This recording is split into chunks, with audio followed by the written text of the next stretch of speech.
Kepolisian Resor Bantul berhasil menangkap 26 perempuan terduga pelaku pengiriman sate beracun yang membuat Naba Faiz Prasetya 9 meninggal dunia.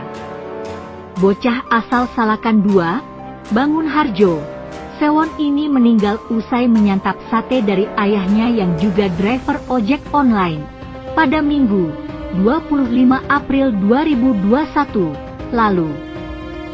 Dirreskrimum Polda DIY Kombes Burkan Rudi Satria mengatakan, perempuan asal Majalengka, Jawa Barat tersebut ditangkap setelah kepolisian melakukan penyelidikan selama 4 hari. Motifnya, sakit hati karena target Tommy menikah dengan perempuan yang lain, katanya di Mapolres Bantul, Senin 3 Mei 2021. Sebelumnya, Naba Faiz Prasetya, 10, bocah kelas 4 SD Muhammadiyah Karangkajen 4 meninggal dunia setelah menyantap sebungkus sate yang diduga beracun.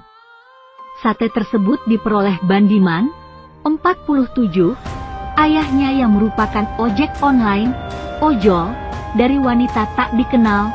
Hingga saat ini polisi masih melakukan penyelidikan atas kasus tersebut. Bandiman saat ditemui di kediamannya mengatakan, peristiwa itu terjadi pada Minggu kemarin sekitar pukul 15.30 WIB. Saat itu dia hendak berangkat bekerja sehabis salat asar di salah satu masjid di Jalan Gayam, Umbul Harjo. Namun saat hendak berangkat dia dihampiri oleh seorang wanita dan dimintai tolong untuk mengantarkan paket berbuka puasa ke alamat seorang. Saya bilang pakai aplikasi saja tapi dia tidak mau karena dibilang enggak punya. Dia langsung kasih alamat dan nomor HP terus suruh kirim ke alamat Pak Tommy di Kasihan dan bilang dari Pak Hamid. Saya minta ongkosnya Rp25.000 tapi dia kasih Rp30.000. Tapi dia tidak kasih nomor telepon dari pengirim, kata Bandiman. Dia lantas mengirim paket tersebut ke alamat tujuan. Sesampainya di lokasi dia menelepon si penerima. Namun si penerima masih di luar kota dan meminta agar paket tersebut dikomunikasikan kepada istrinya yang berada di rumah. Tapi istrinya tidak mau terima karena bilang tidak kenal sama Pak Hamid dan suruh agar paketnya dibawa saja untuk saya buat buka puasa.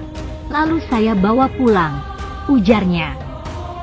Sesampainya di rumah Bandiman langsung membuka paket makanan itu dan disantap oleh anggota keluarganya.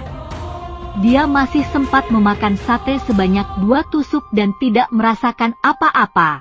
Begitu pula dengan anak pertamanya. Sebenarnya Naba ada juga dapat takjil dari TPA yakni gudeg tapi karena dia memang suka sate jadi ditukar. Saya masih sempat makan 2 tusuk dan tidak apa-apa. Tapi karena Naba dan istri saya makannya dicampur dengan bumbunya makanya keracunan, jelas dia. Setelah memakan sate yang dicampur bumbu itu, Naba langsung merasakan pahit di tenggorokan. Dia juga sempat meminum air beberapa teguk untuk membantu sate yang terasa pahit masuk ke dalam perut. Sehabis itu dia muntah di dapur dan langsung tergeletak serta mulut mengeluarkan busa. Nafasnya sudah satu-satu pas di situ dan langsung saya bawa ke rumah sakit untuk diperiksa, ujarnya. Istri Bandiman yang memakan sate dicampur bumbu juga merasakan demikian. Namun, karena belum masuk semua dia berusaha memasukkan jarinya ke dalam tenggorokan untuk mengeluarkan sate beserta bumbunya dan lantas muntah. Istri saya tidak apa-apa cuman muntah saja, terangnya. Sesampainya di rumah sakit sekitar pukul 18.50 WIB Naba dinyatakan dokter meninggal dunia akibat racun. Menurut Bandiman, dokter menyatakan bahwa racun yang terdapat pada bumbu sate itu lebih keras dibanding dengan racun hama pertanian. Baunya menyengat sekali memang dan waktu di dalam mobil itu seperti bau gosong terbakar, katanya.